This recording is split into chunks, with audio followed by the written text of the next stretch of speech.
equation. You have all of the things that we've talked about, China's obfuscation, and the fact that they have the best access to the intelligence that would be diagnostic and dispositive, and yet they have shared none of that with us. And if they had any that was indicative or diagnostic that this was naturally occurring, why wouldn't they share that? If there was no one to blame for this pandemic, why wouldn't they share that information? I think the answer is that they know certainly, or they either they don't know the answer or they don't want to know the answer, because like me, they know that the intelligence certainly points to lab leak as the most plausible assessment, the only one supported by intelligence, science, and common sense at this point. Now, you developed this high degree of confidence. Could you speak to about when? Was it earlier or later in the process? You know, when I became the Director of National Intelligence, I had seen the prior assessments. I had been a member of Congress on the intelligence community. I said, show me all of the intelligence that we have, and I was frankly surprised how little we had supporting natural origins, how much we had, circumstantial or otherwise, that supported the lab leak. And over time, again, some of the explanations for natural origins became less and less likely. Again, I was told that some of this would appear over a course of months. We've now been 3.5 years, and we haven't identified an intermediate host, a reservoir source or species, any of those things. So pretty rapidly, which is why I talked about the process that Mike Pompeo, Secretary Pompeo, and I went through to declassify some of this with the hope that the next administration would declassify more information while protecting our sources and methods, and that this body would hold hearings. Unfortunately, 2 years went by without any hearings in this body into the origins of COVID. So, you know, I'm grateful that we're getting there, but these are things that should have taken place a long time ago. Now, you've alluded that even as the DNI, you had trouble sometimes getting information from the intelligence community, and could you speak to that? Well, I think there was at times reluctance, and you know, as I've commented, that you know, the independent analytic ombudsman found that there were instances where, particular to China, some intelligence was being suppressed so that it could not be used to support policies that the administration in which I was serving, the Trump administration, could use that, and that was improper, you know, and I think I've addressed that. Yeah, that's, I mean, to me, that's one of our major concerns from an oversight perspective is looking into, you know, an intelligence agency that seems to gone wayward in some of these aspects. And Dr. Lowenthal, while I certainly appreciate some of your comments, I think the intelligence community may have drifted since then, you know, and so it's important that we look into this. I'm sorry, my time's up. Thank you, Chair. I now recognize Dr. McCormick from Georgia for 5 minutes. Thank you, Mr. Chairman. Mr. Ratcliffe, Mr. Honorable Ratcliffe, thank you for your service in Congress. Also, thank you for your service as former Director of National Intelligence during a tumultuous time during the origins of this disease process. Recently, Director Wei confirmed the FBI report stated that the COVID-19 pandemic was likely the result of a lab incident in Wuhan.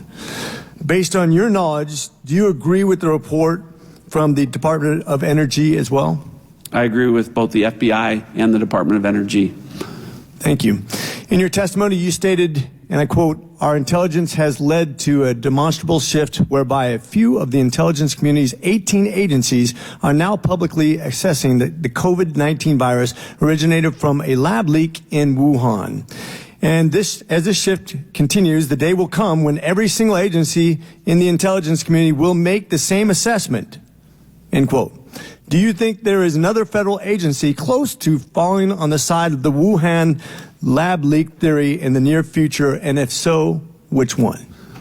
Well, I've talked about, you know, again, I'm not in the intelligence community now, but of course, have friends that are career individuals still serving in agencies.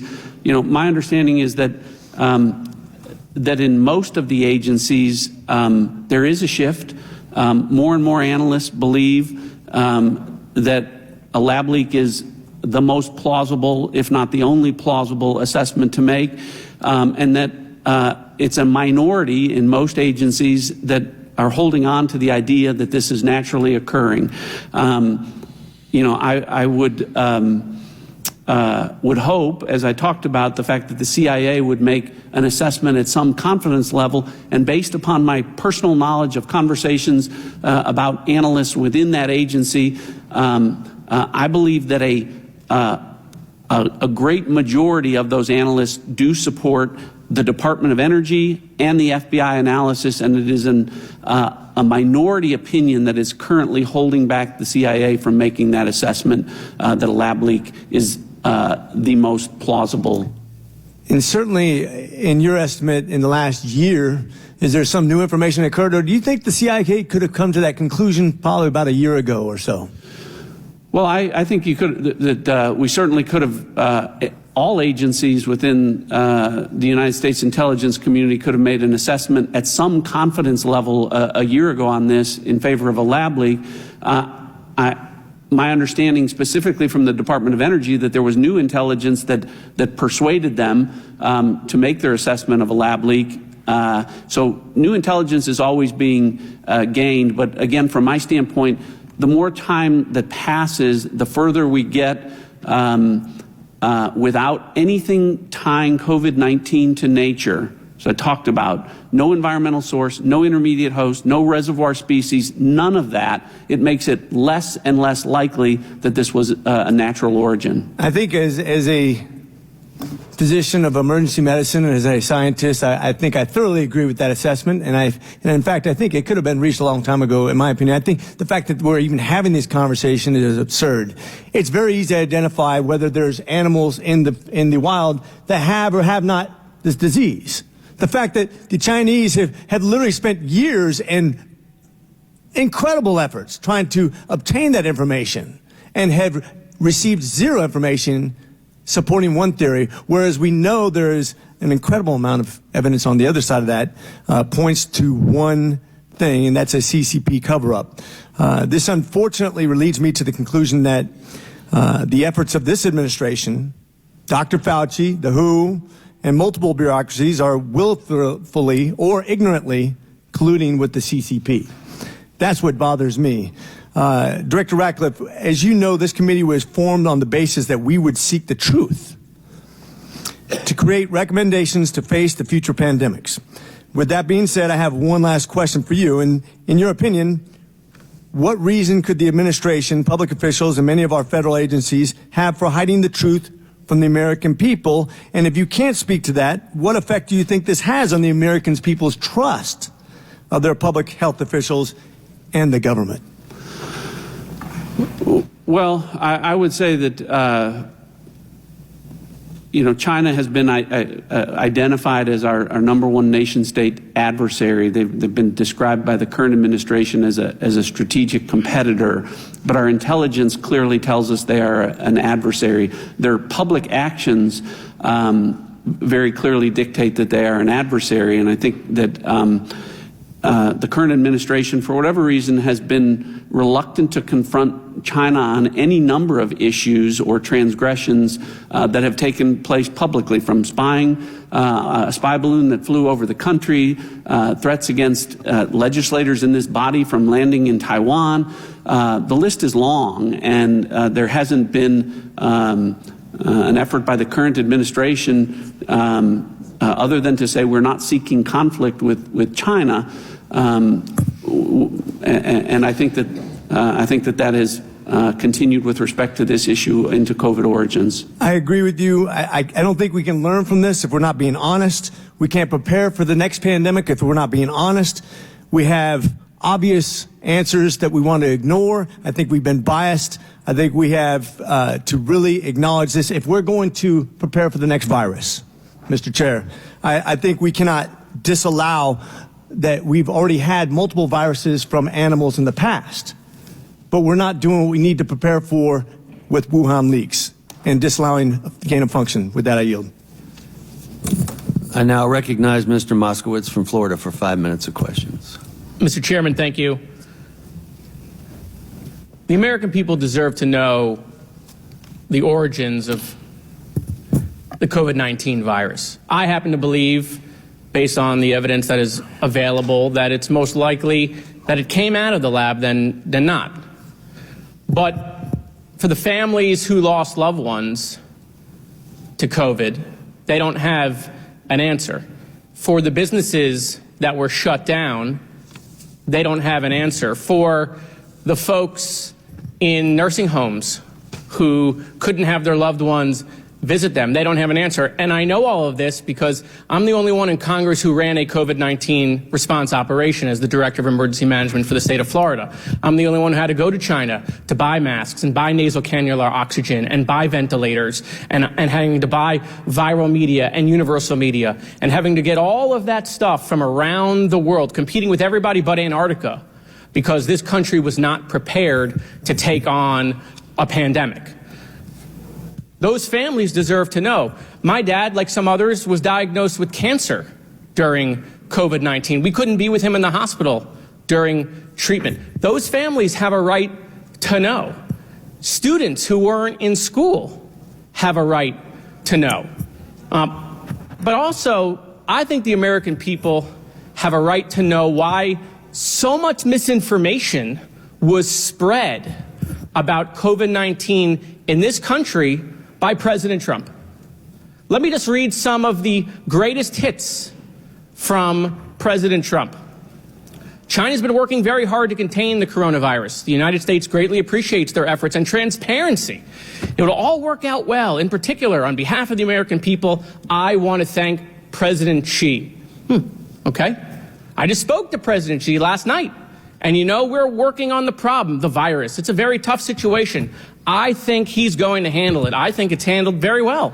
We're helping wherever we can. Just had a long conversation with the president of China. He's strong, sharp, powerful, focused on leading the counterattack to the coronavirus. He feels they're doing very well, even building hospitals in a matter of days. Great discipline in taking place in China. President leads strongly in a very successful operation. We're working closely with China to help. I think China was very, professionally run in a sense. They've got everything under control. I really believe they're going to have it under control very soon. In April, supposedly it's going to die with the hotter weather, and that's a beautiful date to look forward to. But China, I can tell you, is working very hard. We have very few people in this country with COVID, and you know what? They're getting better. They're all getting better. I think the whole situation will work out well. We pretty much shut it down coming from China. We only have 15 people with COVID, and 15 within a couple of days, it's going to go down to 0. That's a pretty good job we've done.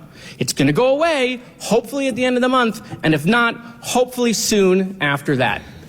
I could keep going.